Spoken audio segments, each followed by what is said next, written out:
wohlsüchtig, jetzt für lesen. Und zwar heißt das, der König ohne Kopf. Stunde doch besser ohne Kopf.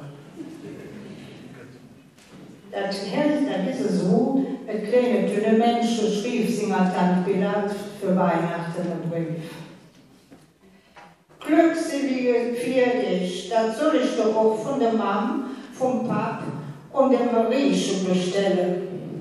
Aber wenn du genau wissen willst, es ist bei uns noch ja nicht aus, ob wir Heiligabend überhaupt ob Heiligabend feiern können. Oder ob man die ganze Christ das Feiern noch im letzten Moment verlegen müsste. Das ist nämlich so.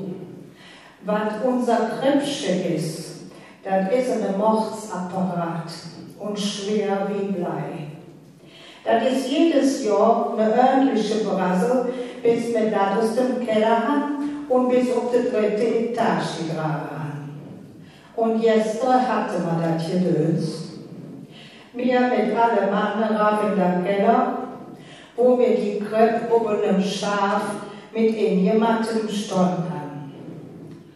Der Pap ist erstens auf die Klöte geklommen und der Mami in der Erdäpfelskesserin, damit sie überhaupt an die Krippe rankommen. Ich mod umgestanden bliebe und hau ruckrufe, damit die zwei die Krippe akkurat rauf praktiziert kriegen. Aber der kommt. Der Pap ist auf der Klöte in eine Trötsche gekommen.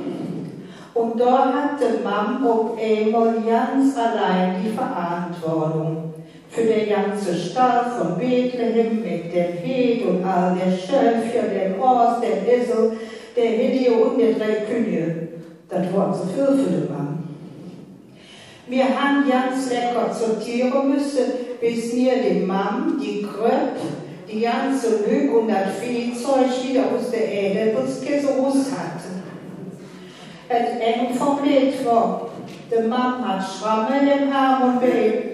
Der Stall von Bethlehem, aber auf einer Sieg baufällig geworden. Und der einzige Hed hat keine Kopf mehr gehabt. Wir haben 3 Zentner Erdäpfel durchgewühlt, aber den Kopf haben wir nicht gefunden. Jetzt ging die Diskussion los. Der Pap sagt, ein Kripp mit bloß Schöpf, ja ohne Hed, das ging nicht. Das wäre gegen die Traditionen. Und ein Hed ohne Kopf, den Christkindchen, das ging alles ja nicht. Eine neue Hed anschaffen ging auch nicht, weil das die ganze Figur aus Liebshören und so uralt und so jetzt Jürgentyp zu das ja nicht zu kaufen. Jetzt sagt man uns Standbilder, wo wir 2 Tage Heiligabend einen neuen Kopf für die Hed kriegen sollen. Der Pap hat recht. Ach, sagt Mariechen, machen wir ein Kripp bloß mit Schafe und mit ohne Hed. Da wollte man jägen.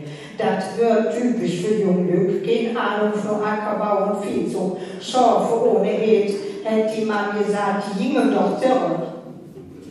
Und ein Kripp möcht auch echt sein, sonst wird das eine Beleidigung für ein Christkindchen. Also sagt der Pap, tu mal eine von der Hegel 3 Könige Köpfe, machen den Kopf auf der Hed und dann am 2., 4. noch in der Keller suchen. Wenn man dann den Kopf findet, köpfe man der Hed mit dem Kopf vom König wieder. Und bis der König haben sie all wieder ihre eigenen Kopf.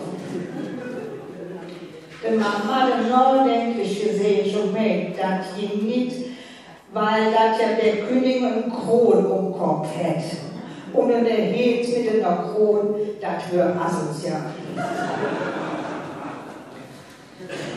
Sagt der Pap, das wäre nicht so schlimm, dann wird er die Kron abschnurren.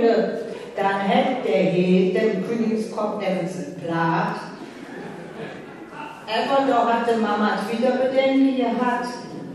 Und was passiert, sagte Mama, wenn wir in der Erde den Hetzinger Originalkopf wiederfinden und der Königsinger Kopf dann wieder kriegt und dann hätte den Kron mit, dann ist doch ein Problem.